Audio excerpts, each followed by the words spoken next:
Hello everyone, welcome to another Peaceful Solution Character Education Certification course. Everyone in the auditorium can be seated. Welcome all of you that are watching online. Thank you once again for joining us. We're going to be picking up once again in the Building More Excellence unit. It is the first of our high school series and currently the only one that's in publication of our high school series. But once again, there's something that you would pick up and build upon, as we're going to go over, as David and William have covered in the last few classes about the building blocks of character, and you've heard Katan speak about it also.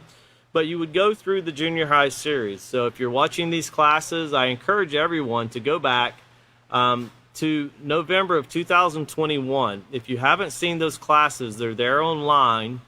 And you can watch those classes starting with the character unit of the junior high series, and you can go all the way through and catch up to where we're at today. Nothing wrong with watching these classes and taking notes and building upon these things, but there's a lot of information that was given in the character unit, the acceptance unit, the self-control unit, the respect unit, and responsibility unit that's not always repeated, but it's used to build upon.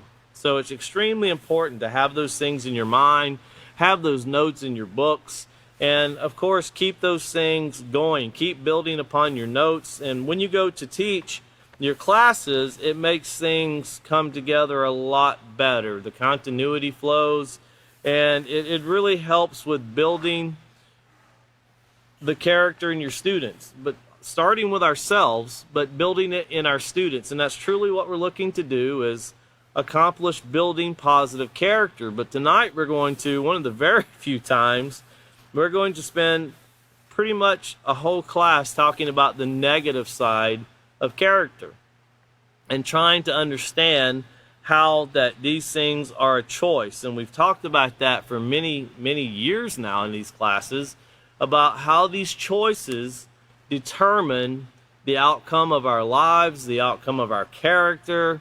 And some choices, you can make a choice and, you know what, I won't do that. I'll change my mind. I'll do this right here instead. So some of them, pretty simple. Some of them you can change and everything goes okay. But there's some choices that we can make that we don't really want to change them until we see the effects of what we chose to do, and then we really want to change it. And some things just can't be changed. No matter how hard you want to put forth that effort to change it, it just can't be changed. And of course, we're talking about something that affects someone, causing them bodily harm, taking someone's life. These are things that you don't want to get yourself involved in. But of course, we have many students in the Peaceful Solution that have come from the prison program, and don't deceive yourself into thinking only guilty people go to prison and all innocent people are outside of prison. There's plenty of people that have made some really bad choices, and sometimes they're the only ones that really know about those bad choices they've made outside of possibly one or two people, and that kind of sets in them until they learn how to process it. And of course, we talked about if we've ever done anything to find someone, talk to a trusted adult, a trusted guidance counselor, someone you can confide in, and once you've dealt with it, let it go.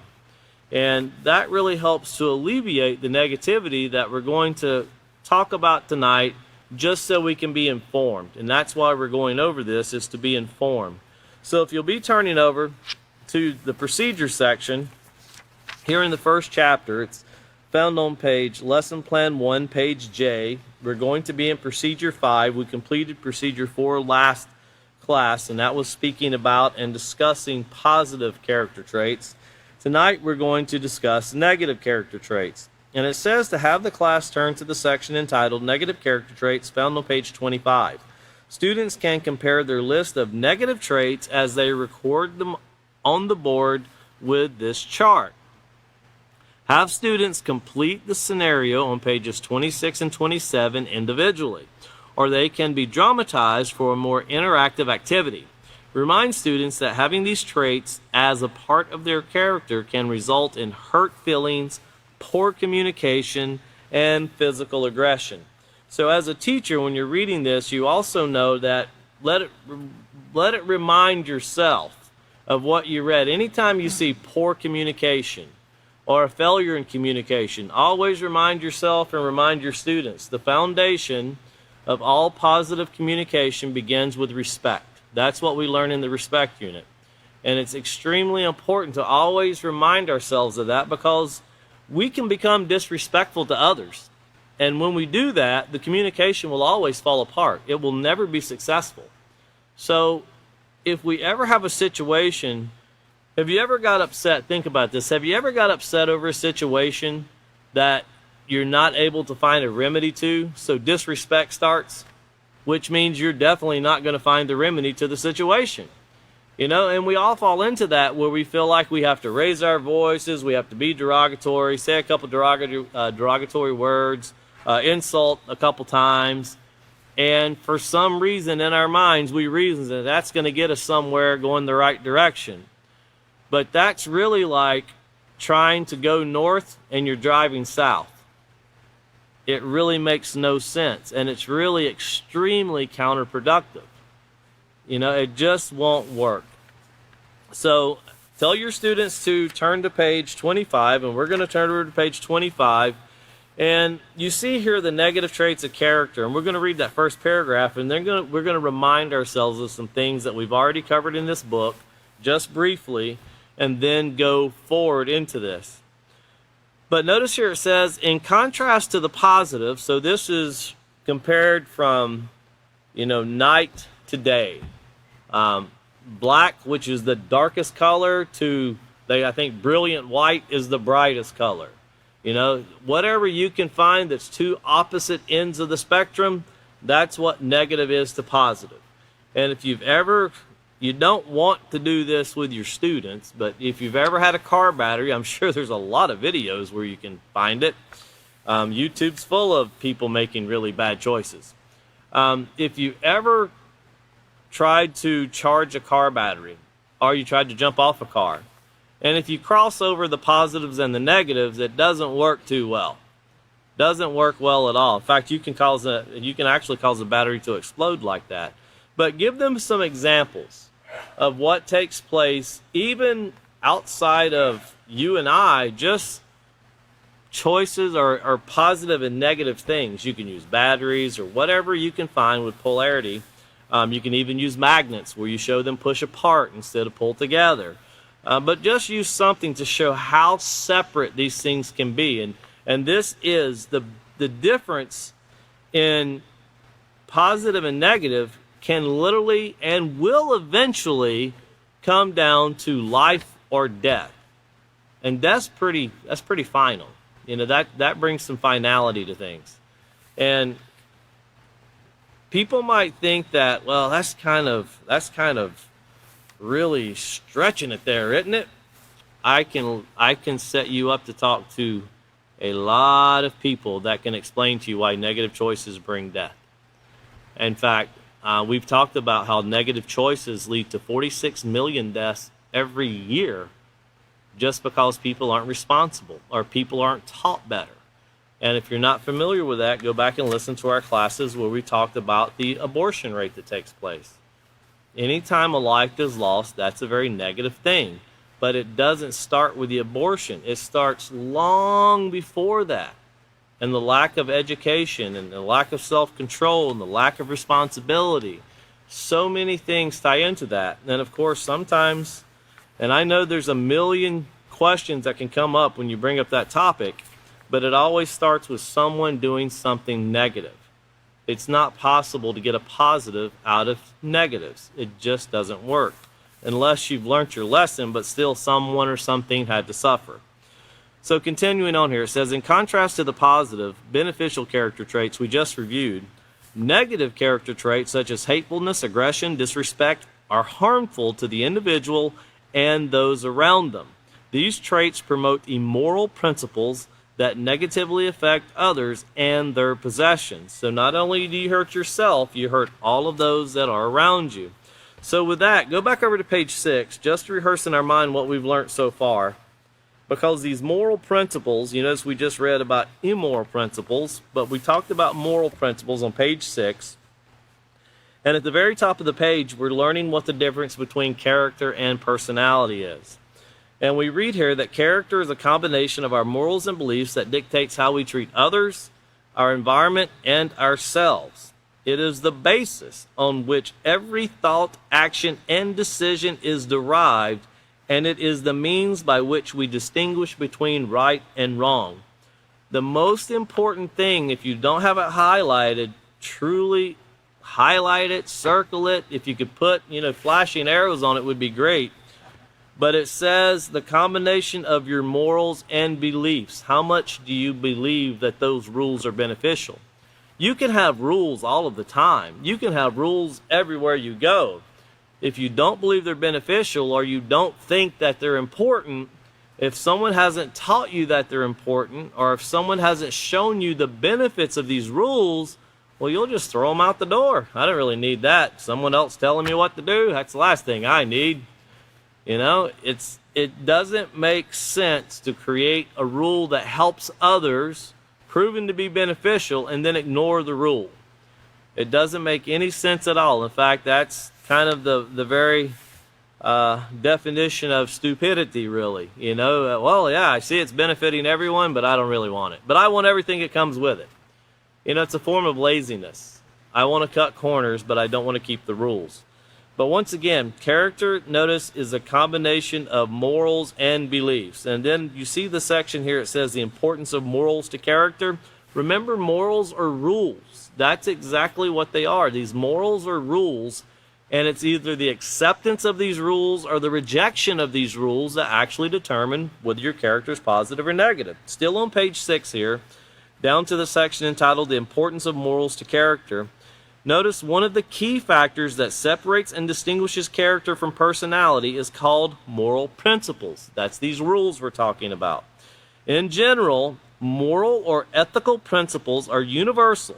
In other words, people from all over the world would agree with them and uphold them. Morals refer to principles or beliefs that govern the way people think and behave. Moral principles clearly separate. Notice clearly, not I'm kind of guessing whether it's right or wrong. We're talking it's a clear distinction between what is right from wrong, and they are the foundation of character. So these rules, that's how important these rules are. And which rules am I speaking about? There's rules that govern everything. Wherever you go, whatever you do, rules govern everything. And it's your and our belief, society's belief in these rules, that determine whether we have a society that's moral or immoral. When you have an immoral society, you're basically saying you have a society that is rejecting rules. And we have a lot of immorality all around us. And notice the peaceful solution, we divide the morality into 3 basic categories. And once again, it's behavior and attitude toward all life. When I say all life, that's all living things. Animals, so forth. It's not just people, all living things. Behavior and attitude toward possessions and property, behavior and attitude toward the environment. So all of those things, and of course you have the moral principles in regard to human life, and you have the explanation there, and then you have for the next 2 also.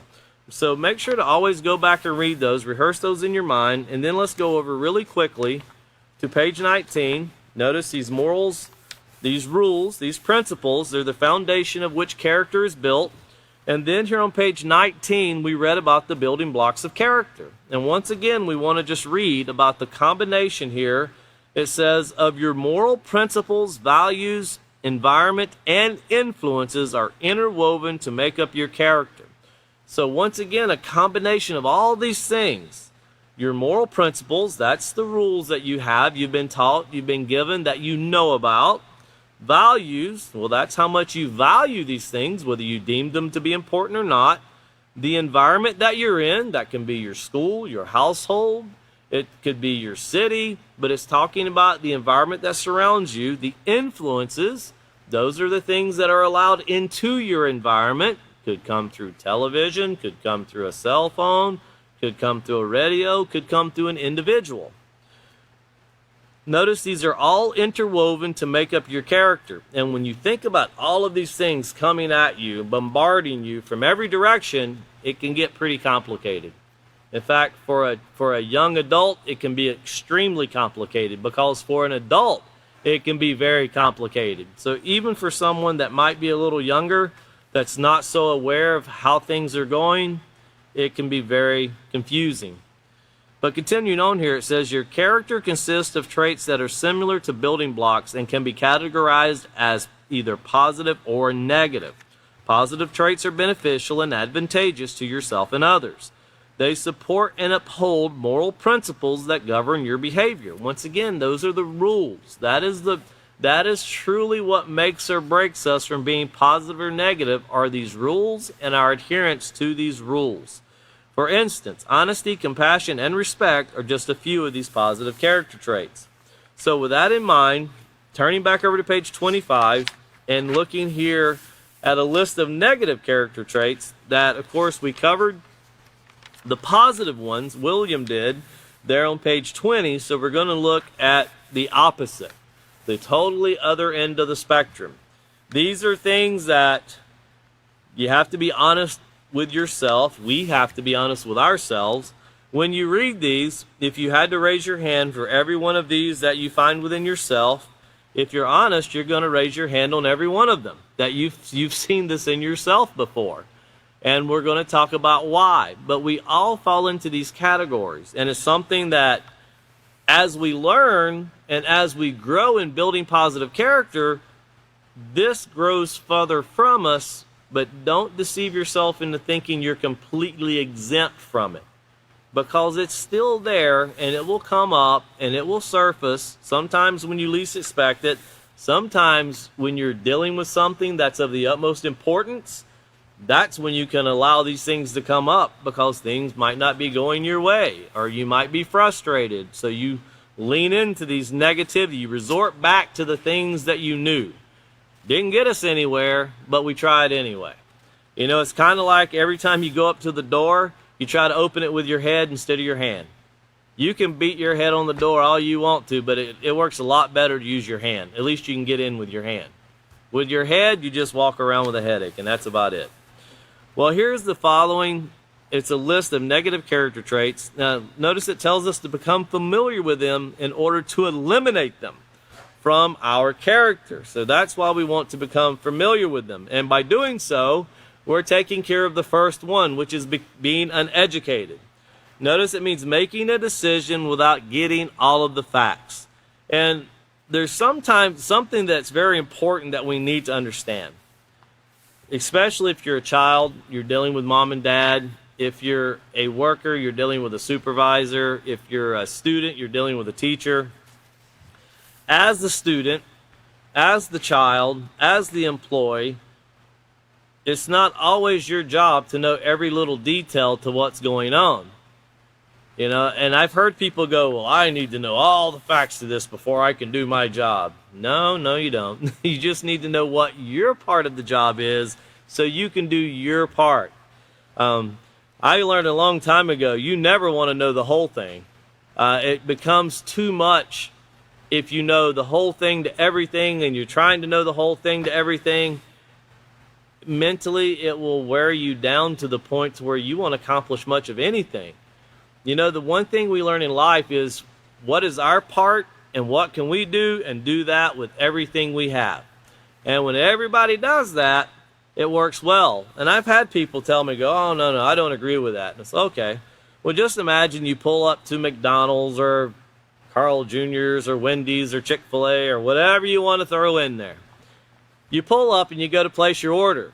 Well, you got to run inside so you can talk back to yourself. Hey, can I help you? And then you run back out and you get in your car. Sure, I would like to have. And after you get through with that confused mess, you have to go in and cook your food. And then you got to package it up, then drive your car up and so you can pick it up or however you get it. And then after all that's done, just imagine you did every step yourself. Or if you go into the grocery store to pick up anything, just an item on the shelf, well, you no longer get to do that because you want the facts to everything. So you have to go all the way back to where it started in the facilities that was created, go through all of those steps, and once you get it to the shelf, then you can grab it, then you can go up, and since we have self-checkout, nothing changes for that, and then you can bag it and you can take it home. That's what it's like for you knowing everything and having to do it all. It doesn't work very well. It works so much better when we all play our part, and all of these parts are extremely important. When you think they're not important, and I'll give you an example. I don't mean to gross people out, but I know one time a young man that was given a job, it's, hey, make sure there's always toilet paper in the bathrooms. And this was for a large bathroom that had many toilets. One day they forgot. And then you had multiple people going, hey, hey, you can imagine, it's not like you can go looking for it. You're yelling for somebody. And you would think, well, it's not a very important thing to take toilet paper to the bathroom. Well, it is if you're the person that's looking for it. It is. And I want to put that in your mind just so you know these little things that people think are not important, pretty important, very important. In fact, you think sticking an orange cone in front of a hole in the road. People see the holes. I can tell you, I was just somewhere with some other Peaceful Solution teachers, and we went to pull out, and we knew there was a hole there because we seen it. Somebody put a bucket over it. And we went to pull out, and lo and behold, the whole truck was down in the hole, the whole front end of a truck. And you think, where'd the bucket go? Well, when they finally got the truck out, we walked and looked, and the bucket was down in the hole. The hole was like 6 foot deep, right in the middle of the road. And you would think that somebody would put a cone out there, but I guess not. But something as small as putting something to make people aware, because you think people should see the hole. When you're coming around a curve in the darkness of night and things aren't well lit up, you don't always see those things until you drop a tire down into a hole. And you can only imagine what that does to a car. These little things that people can figure it out for themselves. No. If there's ever a time of danger, let people know. If there's ever a time of you can do something to help someone else, help their life be a little easier, always consider what it feels like when people do that for you. That makes a world of difference, and it really helps. But becoming educated, here you see uneducated, making a decision without getting all the facts. It means the facts to do what it is you're doing. If you want to teach, like we're doing, we're studying, we try to get all the facts. We educate ourselves. You never quit learning. But if you want to, I know there's some mechanics out here, if I was to go down there and start pulling their spark plug wires loose and throwing them all over the place, I'm sure they'd start screaming at me going, what are you doing? It just goes back 1, 2, 3, 4, 5, 6, 7, 8, right? They would look at me like, what? And I only know that because I did that for my dad one time, thought I was doing a great job. I took all the spark plugs wires loose. I didn't match anything, didn't tape them, nothing. And I very quickly learned that you don't take those things loose unless you know where they go back. I did something very uneducated, thinking I was helping, but I actually made the job a lot worse for someone that was trying to get a job done. So, it took a little bit of time, made it a lot of time. But getting all of the facts to do what it is you need to do, the job you need to do. Well, one thing we all have to do is live together. And that's one thing we need to learn how we can coexist. And I want you to think right now, I know if you're not watching this class, you're watching world news, so you don't hear what I have to say. But world news would be something you need to watch. I want you, when you see the news, consider how much of these things are being put into play right now in our society. In fact, when we go through these negative character traits, I'm not speaking against world leaders, but I want you to see how many of these actually relate to campaigns and what people say about others and these campaign ads you see. I don't know if I've ever seen a positive campaign ad concerning someone when they're running against someone else. They're always negative. It's the most negative stuff you'll ever see. And it's crazy the way things work. But here, becoming educated helps. Being uneducated, that's making decisions without getting all the facts. And then you have inconsiderate, being thoughtless or insensitive towards the feelings and needs of others. And if you've ever experienced when you come to talk to someone and you have a problem and you want to talk to them about that problem, children do this with parents, students do this with teachers, and when they start talking, you're not really listening. And then your first reply back is something that, did you hear anything that I said? And imagine if a child will take the time and come talk to the parent, and if the parent is inconsiderate to the child, eventually the child just quits coming to the parent. It'll quit going to the teacher. It will quit going to whoever. An employee going to an employer will do the same thing.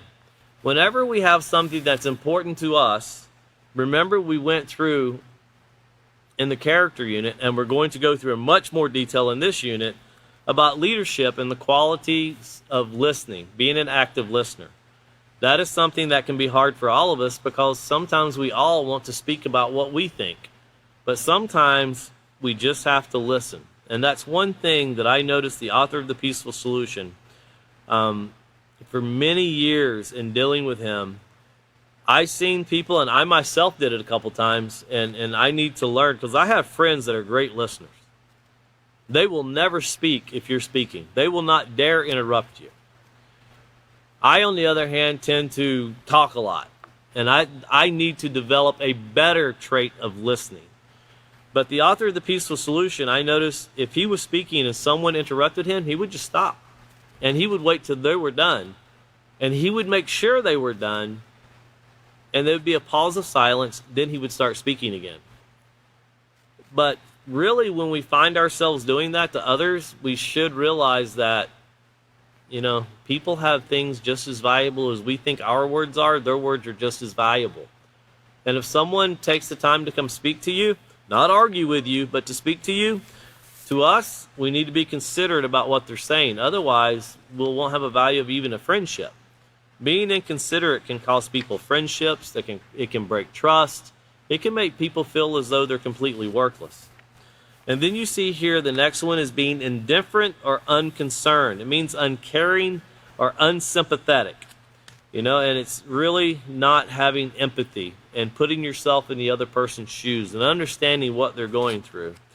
One thing that we're trying to do in The Peaceful Solution, and this is very difficult, and I'll tell you why. We recently just took 6 students to a part of the world that is very hard to live. I mean, a place where there's no sewer, there's no water, most people don't have cars, it's a dirt road, it's a riverbed, most people there don't even have shoes. It's a very, very hard way of life. But the challenge in this is you want to help people with education. That's the first place you start, educating people. But when you're in a van and you're going through these areas and you're all in there, the last thing you want people to think is they're a spectacle and you're there to look at them so people can see this is how bad things can be. Because there's places that are worse than this. You want to help these people, but while you're trying to educate others, you have to make sure you don't belittle the ones you're trying to help. And it can be a very difficult thing to do, which means before you do anything like that, make sure you get to know the people you're dealing with so they know what you're doing. The Peaceful Solution will never be an organization to where we go so we can take pictures with people and that way we can solicit your money. The Peaceful Solution is all about education and helping people, because I know there's a lot of places, and these people that I'm speaking of, and I've seen people in Peru, I've seen them in Chile, in Argentina, most definitely in Mexico, where organizations will come, oh, here, hold this food, and they'll put their hand around them and get a picture, and off they go. They never see them again, or they see them the next year, because it's all to help drum up. It's for donations, so see where your money can go. Help these people right here. Well, you'll never see that from the Peaceful Solution. That's something that the Peaceful Solution, it takes money to operate the Peaceful Solution, and if people want to donate, they can. If they truly care about the program, they can. There's a lot of people sitting in front of me that didn't give their money, they gave their life. They're here training full time to do this. And that's one of the greatest things a person can ever give up, is giving up, what others would think that, well, you need to be out enjoying yourself. There's no greater joy than helping someone else. But when you're unsympathetic or uncaring, when you're not using empathy, people truly separate. They'll separate from you. And when you're dealing with others, always make sure they know why you're there, the purpose you're coming. You're not coming I know everything, you know nothing, let me tell you. Because there's a lot of people, I tell you, I was very impressed. I learned how to make tortillas on a 50-gallon drum. And it was very impressive how simplistic it was. And before we left, the students that were with us, they all were able to do that. And the lady that showed us, the first thing she said was she's so thankful for what she has. You would have never known, and that person knows what it's like. They came from a different city and moved there. But they were thankful because they said, I have what I need. What a person wants is one thing. I have what I need. And people like that are a great example. And I know we have teachers in Africa right now. They're a great example to what we should do. And I think sometimes being an American, speaking for myself, you are just very spoiled. And you can become unconcerned, not caring, inconsiderate very quickly of what others go through because we think that every country is just like ours. If you've never, I always tell people, get to know somebody outside the United States. Why? It's helping to build character. This is what the author of The Peaceful Solution told me to do, and it's the reason I do it. He said, if you think that you have life rough, you need to meet other people. Because he did travel. He traveled all over the world. And when you see these things, it blows your mind because just like we're talking night and day, some countries are night and day. And you realize very quickly, America is spoiled. We are very spoiled. You know, we should be thankful for what we have, but we have to acknowledge we are spoiled. It's just a sad thing. And then here you see being envious, to resent what someone else has at the same time wanting what he or she possesses. That also describes the United States. Everybody wants to be here, right? But also think about it, as a child, you see this with toys. As adults, you can see this with things people have, nice house, nice car, whatever it is they have, nice jacket. And sadly, this can even get into someone's child, someone's wife, someone's husband. It can really get into some pretty negative things. But all of these things that we're talking about, they bring forth negative results. So once again, being envious, to resent what someone else has at the same time wanting what he or she possesses. That can be anything. Nothing wrong with working hard to get something for yourself, but wanting something that belongs to somebody else without going through proper channels just will never work. And then here, being impatient, to be restless or short-tempered and easily aggravated. I don't know about you, but I understand that one very clearly. Even whether it be a job, I've spent many late nights arguing with pieces of furniture before. Why will you not just do what I need you to do? Whenever you're doing a piece of furniture that takes a couple hundred buttons, I tell you, you can do one button wrong, and that throws all the rest of them off. And I can tell you, when you're doing work for people that pay a lot of money, everything has to be perfect. And if it's not, they don't want it. So you have to make sure everything is precise. And I tell you, when you've done everything precise and it's still not working out, you start arguing with wood and foam and fabric.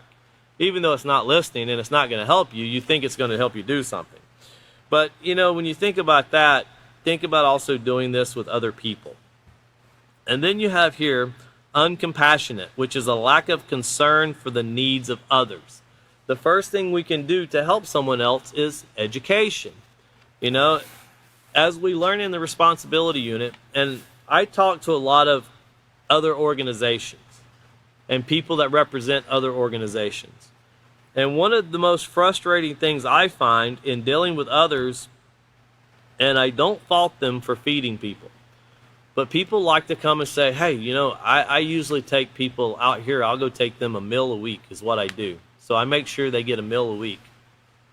And the last time they told me that, I asked them, I said, so you eat once a week too or what? And they kind of looked at me like I was crazy. It's like, you got to do more than just give somebody a meal. As we say in the responsibility unit, it's better to teach a man a fish than to give a man a fish. If you teach him to fish, you fed him for a lifetime. Give him a fish, you've only fed him for a day. Teach a person how they can do these things. And you might say, well, people should know. No, not necessarily. Not necessarily at all. What might seem normal and simple to you because you've been taught, if someone hasn't been taught, it will not be so normal and simple. So part of being compassionate and caring about others is going back to becoming educated and showing people how to do it. Now, if they choose not to do it themselves, that's on them. And then we see hateful, an intense emotion that results in extreme dislike and hostility. Hate is derived from fear, anger, or perceived injury. It seems like anytime you turn on the news, that's all you see is hate. Hate is when you're shooting missiles at another country. Hate is when you're blowing up people. Hate is when you're talking about how you're going to destroy a nation. Hate is what you see in campaigns going on right now. If you don't know what hate is, watch the next presidential debate. You'll see plenty of it. You'll see everything we're reading here, you're going to see it. And it's a sad situation because when you're picking between two leaders, you want to pick the most positive person. Whether they have an R or a D should be irrelevant, but sadly, that's kind of predetermined to people's minds. And then sometimes people, well, I just don't want to know what they're going to do for me. Well, what do you want? I want 3 days a week off. That's what I want. And as long as that person gives it to me, they got my vote. And then you vote for them, and then 4 years later, you're like, hey, where'd my 3 days a week go? Well, it was going to take 5 years to get it done. I didn't have enough time to do it. But if you vote for me again, I'll get it done the next time. And, well, most people have learned after 8 years, well, that president gets to retire, and they get a check every year now. So it's not, leadership in our world doesn't really have incentives to get things done. And to defend, whether it be a president or someone, myself, William, David, Catan, Jeff, and other teachers, we've been to Washington, D.C. many times. You learn very quickly there's a lot of hate on Capitol Hill, and no one person's ever going to accomplish anything. If they tell you, you send me to Washington, D.C., I'll get it done, okay, that's a lie. There's no way one person's going to get it done. It takes, imagine, you got to get majority in the Congress, you got to get majority in the Senate, the president has to agree, and then the next president comes in and says, no, I don't like it, and then gets rid of it. That's what it's like. But this breeding of hate, which, notice, it's an intense emotion. We see that in Israel and Palestine right now. We see this taking place all around the Middle East. We see this between Ukraine and Russia right now. You can go into Abilene and see it, and I remember, and I only bring this up, I remember back when I was in high school. When I was in high school this time of year right now, I would be in football camp because that's what I did every year. And the one thing that they really tried to breed in us was the first game of the year. They would put posters of the school up. They'd put posters of their quarterback up. It was all about breeding hate, and we're going to go in and try just to not just beat them, but you're going to rip their heads off. I remember being told all of these things.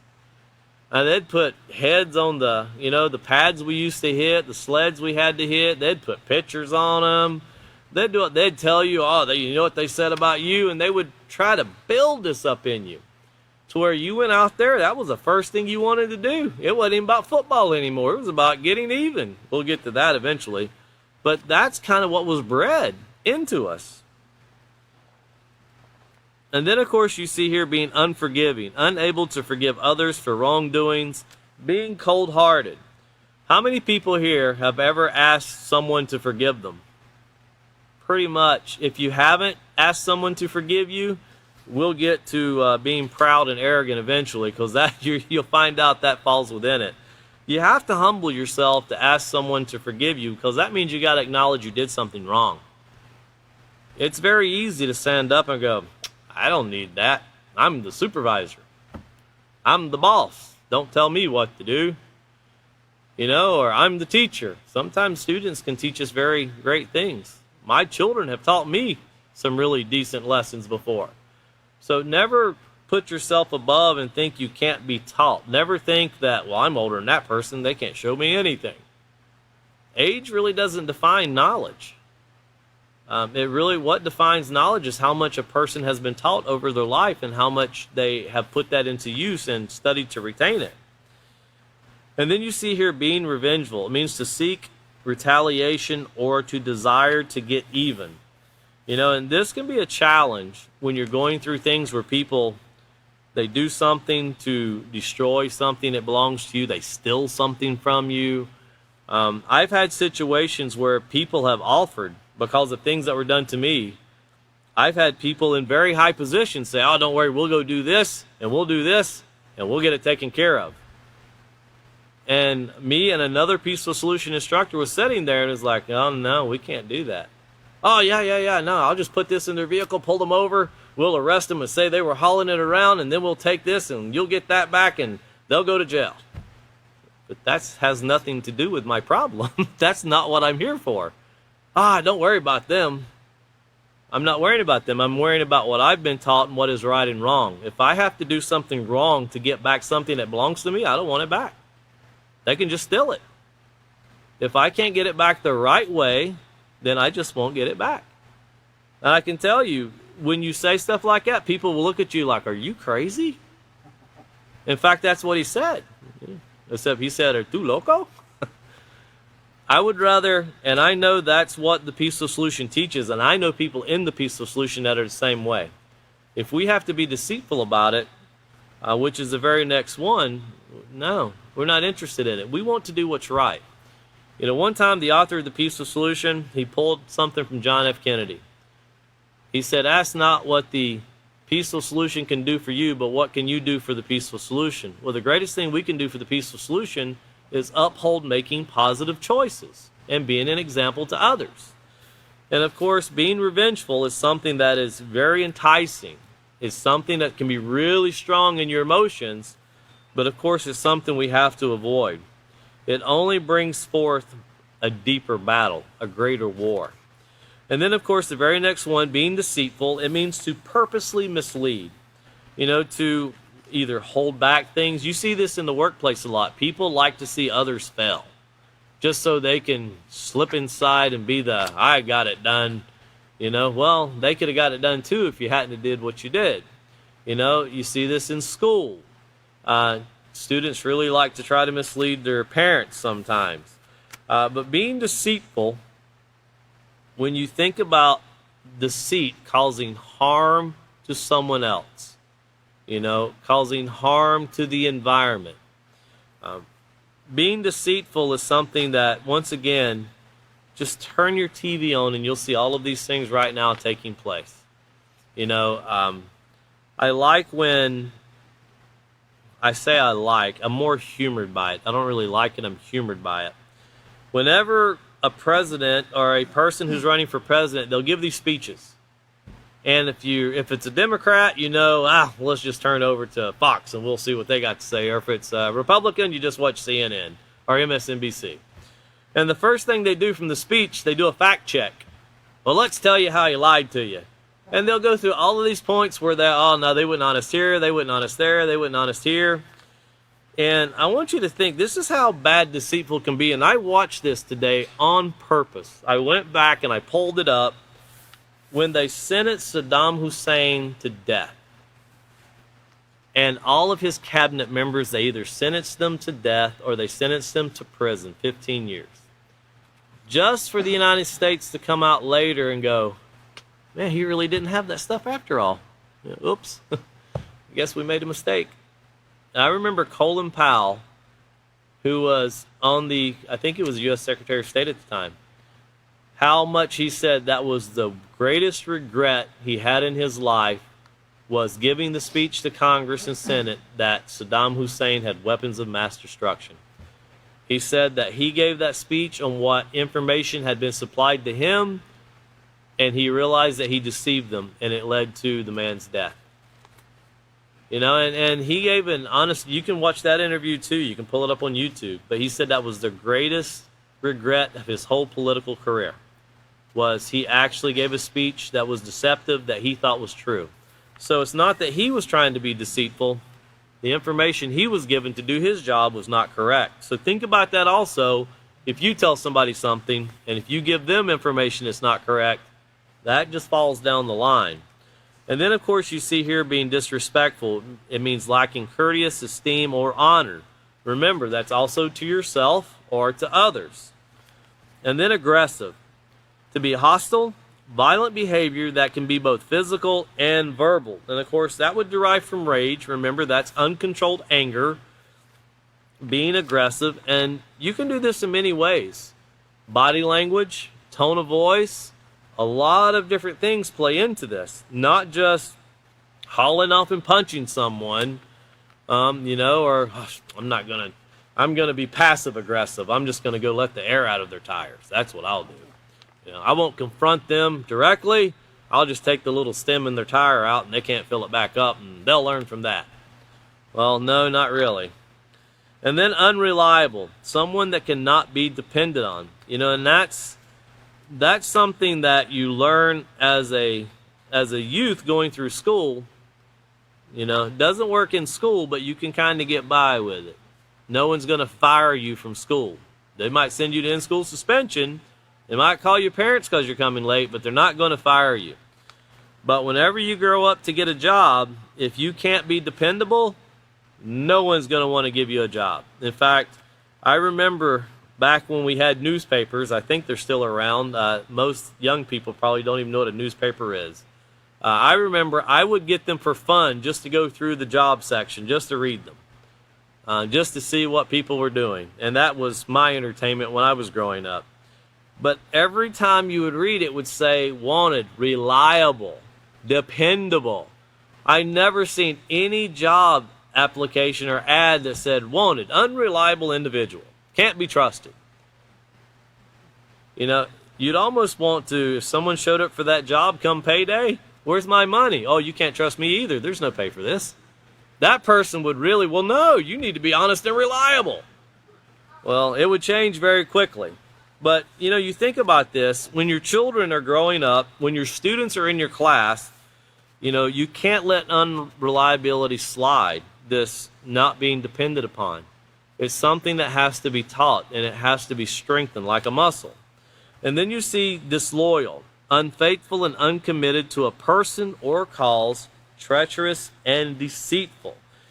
Being disloyal can affect many people in many different ways. It can break up families. Being disloyal to the cause.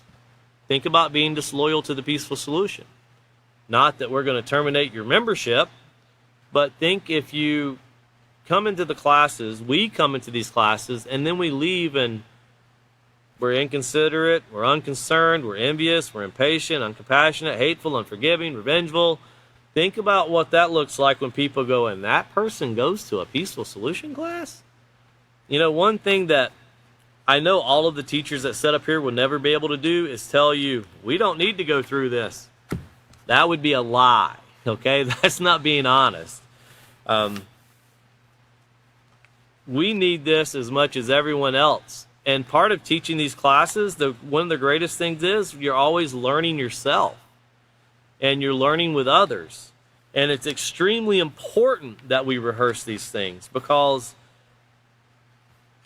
all the way back to the character unit with the value, imitate, practice, and we talked about how it takes a lifetime to do this. And it's something that we have to apply. And of course, we have to be loyal to the cause. Being disloyal is going against, what it is we set out to do. But being unfaithful and uncommitted to anything that's positive. Then you have dishonesty and untrustworthy, which means being unable to be trusted. And once again, that goes back with being disloyal. Let's say you're part of something and you're supposed to represent a cause. From everything I've ever been taught in my life, if you believe in something, you put everything you have into it to see the goal accomplished. If you try to take things away from it to hinder it from accomplishing the goal, that's negative. If you only see what that cause can do for you, that's negative. We all have to play our part in accomplishing a goal. And of course, the goal of the Peaceful Solution is to teach positive character education across this globe, to get it into the hands so people can make choices, which we'll build upon that after we're done reading these. But being dishonest and untrustworthy is manipulating, doing things so you can have advantage. And sometimes you're taking away from accomplishing the goal. You know, it can be stealing. How many times does it take to become a thief? Just imagine. That's right, once. Just imagine if you're an honest person and you strive to be honest. And we went over this before. And we talked about it. It was in the respect unit. And you see the young man standing in front of the judge. But all he did it one time. And the judge said, well, one time is all it took to become a thief. That's it. Just once. So imagine going your whole life and, I just slipped up once. Well, we need to do our very best. If you ever slip up and take something that's not yours, what should you do? As soon as you recognize it, very quickly get it back to who it belongs to. You know, that is commendable. That is very commendable. If someone takes something that belongs to you and then as soon as they realize it, they go above and beyond to get it back to you, to get it back in the hands of the owner, that's very commendable. But someone who's untrustworthy or dishonest, they just keep doing it. And then, of course, being pessimistic. It means unable to see the positive side of a situation, always thinking negatively. You know, and that's something that is very easy to do. It's something that I remember as a child, I always did that. No matter what it was, you know, it's kind of like when you're on the trip. Are we there yet? Are we there yet? Are we there yet? You know, and the parents finally get, you know, it's only 15 minutes. Why do you keep asking, are we there yet? But always seeing the negative side. Oh, that'll never work. You know, I'll try it, but it won't work. I'll go to class, but it won't do anything for me. You know, I'll do this and I'll do that. You know, if you're a farmer, you can't be pessimistic. I'll plant the seed, but they're not going to come up anyway. You know, it's something that I do find myself being pessimistic when I watch the weather because I feel like they're disloyal and dishonest most of the time. You know, and I'm not faulting weathermen either. It's just sometimes when they say it's going to rain in Texas and 3 months later there's still not a drop of rain, and then when they say it's going to be sunny and it's like a tornado comes through with dumping rain everywhere, it's like, you got to be joking me. But I dare say that's a difficult job to do, I'm sure. And then we have indecisive, unable to commit to a decision. Oh, how many ways to describe this. When you're thinking about as a child and you're wanting to, you know, go to school, do a great job, influences can pull you away very quickly. I'm not going to do it. Yeah, I'm going to do it. No, I'm not going to do it. Yeah, I'm going to do it. When you get older as an adult, you find people very indecisive. And I have a friend that teaches up here that really enjoys that people are indecisive sometimes. You know, I want a sports car. Now I want a gray one. Now I want a red one. Now I want a truck. No. Now I want this again. Now I want that. Now I want this. You know, and I remember the author of The Peaceful Solution told me one time, he said, if you ever see how much money people waste just buying cars, what they want, and there's nothing wrong with buying a car, but buying a car and keeping it is something people rarely do these days. And then I know people that they're not going to get rid of the car till it blows up. If they can get one more mile out of it, that's what they're going to do. But indecisiveness actually it can put you in a financial hole. It can put you in all kinds of different areas that you don't want to be in. In my job, the worst thing I can meet is an indecisive person because I do interior design and custom things. Nothing more frustrating than doing something and somebody comes back once you're complete and go, you know, I changed my mind. And it's like, you got to be joking me. And even though they're going to pay you to change it, you really don't want to do it because it's like they're going to change their mind again. And I've had a customer before who was an interior designer. We did something, they changed it. Oh, don't worry, I'll pay you to do it. Went through 3 different ways. And it ended up the original way. And it was like, you couldn't see this the first time, or the second, or the third time. Well, sometimes I got to see it before I can imagine it. And I very quickly went, well, as an interior designer, that's your job, to see what it looks like before you do it. But someone who's indecisive can lead to a lot of frustration. But we're talking about also with making positive choices here. You know, when you're indecisive about doing the right or wrong thing, that can be very detrimental. And then being irresponsible, not completing duties or tasks, not accountable for one's actions. And I learned this from a great teacher that I had, and he always told me, and I learned this about him. One of his, they call it a pet peeve, something that could not stand. If he asked why something went wrong, his pet peeve was hearing somebody else's name come out of a person's mouth. He always wanted the person that he was talking to tell him what their part was and why it went wrong. He could not stand for someone to go, oh, well, John over here. And then they talk about John for 10 minutes. And, well, what did you do? Oh, well, yeah, I did something too. You know, and I learned that. Whatever went wrong, say what part you played in it first. And John can talk about his part, or Jake or Jim or whoever, George. They can talk about what they did, but you tell what part you went wrong in. You know, building responsibility. Someone who is irresponsible, you know, you can't trust them. You can't give them anything to do. And then, of course, being proud, overbearing, and not humble. When you think about that, being arrogant, you know, the worst thing you can do is, you know, I've read this book right here. Man, I've read this book 50 times. I don't need a class in that book. I don't know how many times myself, William, and Catan have even taught this book. And David and Jeff. I don't know how many times I've read the book. But every time I read it, I see something new. Every time I listen to the other teachers teach, I hear something I needed. And that's every class. I learn so much. And I've listened to student teachers, which we have here. I listen to their classes sometimes when they're recorded through a Skype program we have. I'll go back and listen to their classes. I learn something every class. Every class, something I can use. There's never a time to where you can look at someone and go, I don't need it. You know, if you say that, you really deceive yourself. You're very arrogant and you're very prideful. If I say that, I fall in the same category. We can always learn from others. We can always learn from those around us, and we can always learn from these books. Well, looking over here to page 26, this is something we're just going to briefly mention, and William this will be something he can pull in together with these scenarios that is going to be used. But it says, take a closer look at the following traits. Once again, we're on the very top of page 26. Then read the scenarios that follow. Explain how, if no one intervenes, each negative trait could lead to disaster. And of course, we'll cover being unforgiving and revengeful, disrespectful, irresponsible, and untrustworthy. And once we get done with that, William will start building up about choices and how these choices. Oh, Catan, I'm sorry. I'm setting in. I skipped someone. It took William to remind me. Catan will tell you. Sorry, Catan. I know he's watching also right now.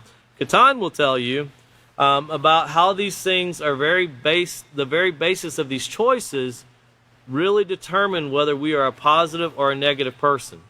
So we read over these negative traits. If we're honest, we can see a little bit of this in ourselves. We should be seeing less, though. Where we were at when we started to where we're at now, it should be getting smaller and smaller and smaller and smaller. And the positive side on page 20 should be growing and growing and growing. And when we do that, that's when we help ourselves, but we can also start helping others. And we'll always need others. There's never a time. This is something we have to always embrace. There's never a time that we will not need others to also tap us on the shoulder and say, hey, this is not the way to go. We need to go this way or that way. You know, one thing here at the Peaceful Solution headquarters, you're very thankful. You always have people who will do that. They won't hesitate, and they do it out of kindness. It's not done out of, hey, you idiot, what are you doing over there? That's not done that way at all. It's done in a very compassionate way. So our next class is going to be this coming Sunday. Catan will be here teaching. He's going to pick up on page 26, and it will be this Sunday, September 1st at 5:30 p.m. Thank you once again for joining us.